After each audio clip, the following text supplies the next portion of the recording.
Mathematics सुनते ही ध्यान में आता है एक टफ और बोरिंग सब्जेक्ट जिसमें सिर्फ नंबर्स है, प्रॉब्लम्स हैं, थ्योरम्स हैं और उसका डर। यही डर स्टूडेंट्स में काफ़ी कॉमन है।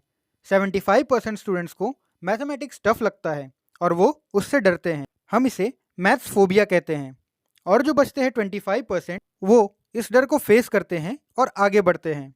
9th क्लास तक मुझे भी मैथ से काफ़ी डर लगता था। फिर मैंने कुछ ऐसा किया कि मैंने 10th बोर्ड्स में 97% मार्क्स को अचीव किए मैथमेटिक्स में। इस वीडियो में बताए गए स्टेप्स को फॉलो करके आप भी मैथ्स फोबिया से छुटकारा पा सकते हैं और एक हाई परफॉर्मर बन सकते हैं। चलिए जानते हैं कि इसके लिए आपको क्या करना पड़ेगा।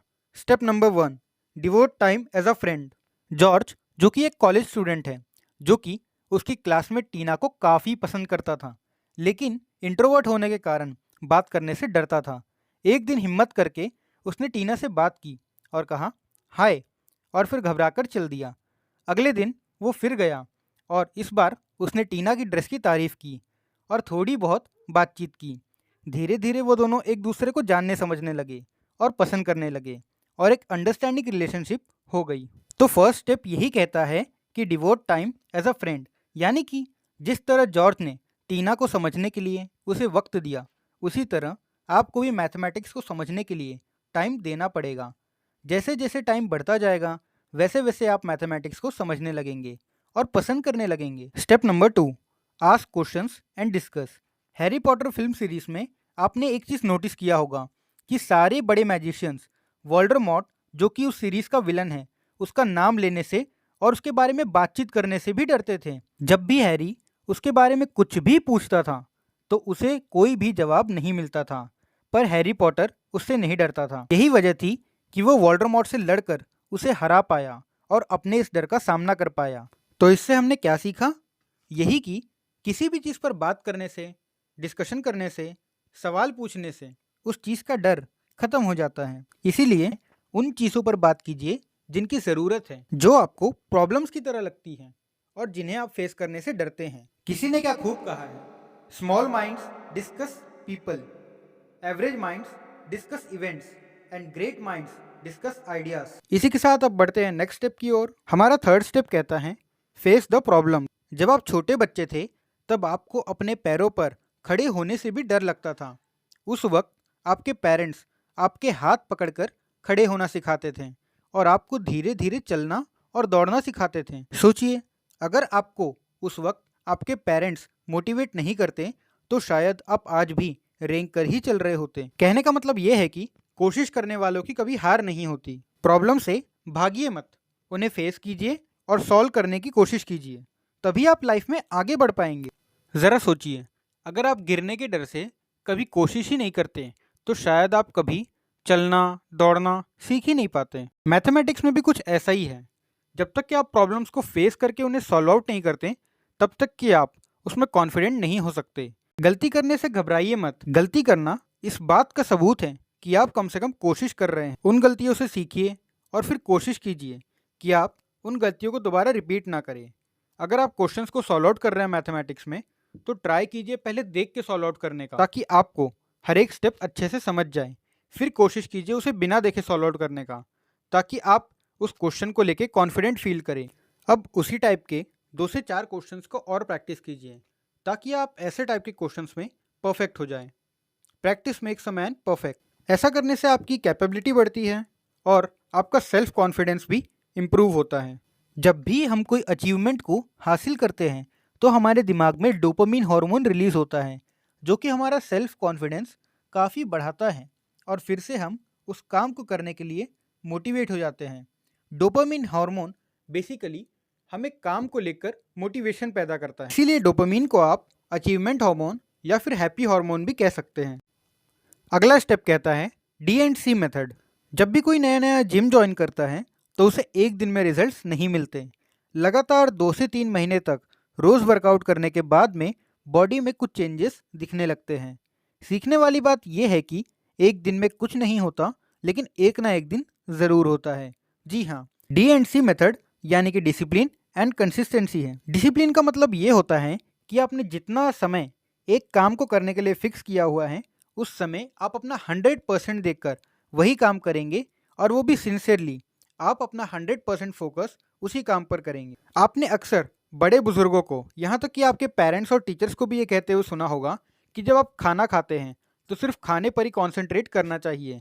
जब आप किसी और चीज़ के बारे में सोचते हैं या कुछ और काम करते हैं तो खाने के पोषण हमारे शरीर को ठीक तरह से नहीं मिल पाते। सेम इसी तरह से डिसिप्लिन का मतलब भी होता है। अब कंसिस्टेंसी का मतलब ये होता है कि आपको किसी भी काम को डेली बेसिस पर करना। जिस तरह भारत में हम सबकी मम्मियाँ रोज़ हमारे लिए टिफ़िन पैक करती हैं या फिर घर के लिए खाना बनाती हैं, वो कभी एक्सक्यूज़ेस नहीं देती कि आज पैर में दर्द है, हाथ में दर्द है, सिर में दर्द है, मन नहीं हो रहा, ऐसा कोई एक्सक्यूज़ नहीं देती। इसी को ही हम कंसिस्टेंसी से समझ सकते हैं कि किसी भी काम को रोज़ के दिन नियमित तौर तरीके से करना। अगर आपने अपना 1 घंटा या फिर आधा घंटा मैथ्स को देने के लिए फिक्स किया हुआ है तो आप हर रोज़ उसे 1 से आधा घंटा या फिर आधे से 1 घंटा, जो कुछ भी आपका टाइम फिक्स हो, उस टाइम पर आपको सिर्फ मैथ्स ही पढ़ना है और वो भी 100% कॉन्सेंट्रेशन के साथ। अगर आप कोई एक क्वेश्चन सॉल्व आउट कर रहे हैं तो अपना 100% फोकस उसी काम पर दीजिए, उसी क्वेश्चन पर दीजिए, तभी आपको इसके रिजल्ट्स मिलेंगे। आपको हर रोज़ मैथमेटिक्स को पढ़ना ही होगा, भले ही 20 मिनट या फिर आधा घंटा, लेकिन कुछ ना कुछ टाइम आपको उसको डिवोट करना ही चाहिए हर रोज़। इसी से मैथ्स आपके बाएं हाथ का खेल बन जाएगा। लास्ट और सबसे मोस्ट इंपॉर्टेंट स्टेप है हमारा, belief is the law of life. यानी कि आप जो यकीन करते हैं, जैसा आपका एटीट्यूड है, वैसे ही आपकी ज़िंदगी बनते चली जाती है, वैसे ही इवेंट्स आपके साथ में होते हैं। इसीलिए हमेशा पॉजिटिव एटीट्यूड को मेंटेन करके रखिए। The power of your subconscious mind. इस बुक के ऑथर जोसेफ मोफी कहते हैं कि belief is the law of life, यानी कि जो भी आप यकीन करते हैं, जिस पर भी आपका विश्वास है और जो भी आप मान लेते हैं, वही आपके साथ में होना शुरू हो जाता है। इसीलिए कभी भी नेगेटिव ना सोचे और ना ही बोले, यहाँ तक कि नेगेटिव चीज़ों पर यकीन भी ना करें। ऐसे लोगों से दूर रहिए जो आपसे कहते हैं कि ये तो आपसे नहीं होगा। जब भी आप किसी भी चीज़ को नेगेटिव वे में लेते हैं तो उसी तरह से नेचर आपकी एटीट्यूड को रिस्पॉन्ड करने लगता है।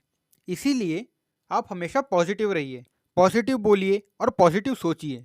जैसे कि अगर आपको कोई चीज़ नहीं भी आती है तो भी आप कहिए कि हाँ, कोई बात नहीं, मैं इसे सीख लूँगा, एक ना एक दिन तो सीख लूँगा, मैं कोशिश करूँगा और ज़रूर इसे हासिल कर लूँगा। जब आप अपने दिमाग को ये यकीन दिला देते हैं कि ये काम आसान है, आप इसको कोशिश करके पा सकते हैं, आप इसमें अचीवमेंट हासिल कर सकते हैं, तो आपका दिमाग वैसे ही आपको रिस्पॉन्स देना शुरू कर देता है और आप अपने पिछले कल से इम्प्रूव होने लगते हैं। इसीलिए हमेशा पॉजिटिव बोलिए। अगर आपको मैथमेटिक्स टफ लगता है तो आप ये कहना शुरू करिए, कोई बात नहीं, इनिशियली टफ लग रहा है, धीरे धीरे मैं कर लूँगा, मैं कोशिश करके इम्प्रूव कर सकता हूँ। ऐसा करने से आपको धीरे धीरे नामुमकिन भी मुमकिन लगने लगेगा। याद रखिए, समस्या का हल और मेहनत का फल देरी से ही सही पर मिलता ज़रूर है। डॉक्टर एपीजे अब्दुल कलाम ने 5 ऐसी बातें कही है जिन्हें आपको रोज़ सुबह बिस्तर से उठते बराबर ही खुद से कहना चाहिए। Number 1, I am the best. Number 2, I can do it. Number 3, God is always with me. Number 4, I am a winner. और number 5, today is my day.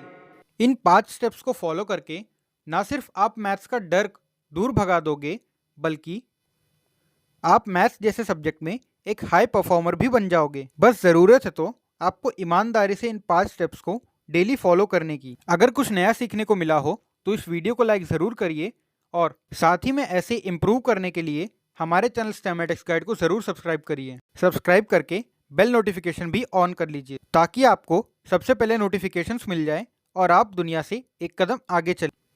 आज आपने सबसे अच्छी बात क्या सीखी, इसे कमेंट सेक्शन में ज़रूर कमेंट करें और साथ ही में अगर आपको कोई डाउट है या फिर प्रॉब्लम है या फिर आप किसी टॉपिक पर वीडियो चाहते हैं तो उसे भी कमेंट सेक्शन में कमेंट कर दीजिए। हम कोशिश करेंगे जल्दी से जल्दी रिस्पॉन्ड करने की और साथ ही में जल्दी से जल्दी आपकी प्रॉब्लम के ऊपर वीडियो लाने की। फिर मिलते हैं अगली वीडियो में, तब तक के लिए keep learning and keep growing.